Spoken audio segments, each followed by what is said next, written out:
7. Peraturan hidup untuk tenang dan kuat hadapi ujian. Kadang-kadang hidup kita ni rasa berat. Tapi kalau kita pegang 7 peraturan ni, insya-Allah jiwa kita akan lebih tenang. Pertama, biarkan ia pergi, jangan rosakkan hari ini dengan ingat semalam yang dah lepas. Kedua, jangan dengar cakap semua orang. Hidup awak, awak yang jalani. Jangan bagi orang lain kawal hati dan laluan hidup awak. Ketiga, berikan masa. Masa takkan berubah segalanya, tapi ia perlu sembuh luka perlahan. Keempat, jangan bandingkan diri dengan orang lain.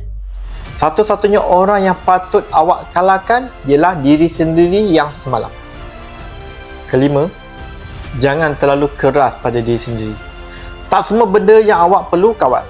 Ada masa, lepaskan dan serahkan pada Tuhan. Keenam, jaga kata-kata awak.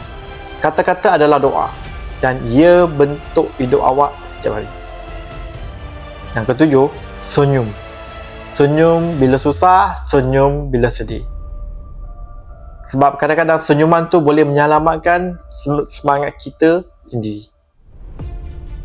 Kalau awak pun tengah struggle dan nak teruskan hidup dengan tenang dan bermaruah, saya ada satu peluang untuk awak bina semula hidup awak secara perlahan tapi tenang dan selamat. Komen saya sedang berkuat hati, atau pergi profil Dennis, klik link bio, like join Dennis atau get offer. Masukkan maklumat anda. Dennis akan hubungi anda dengan segera. Let's join Dennis.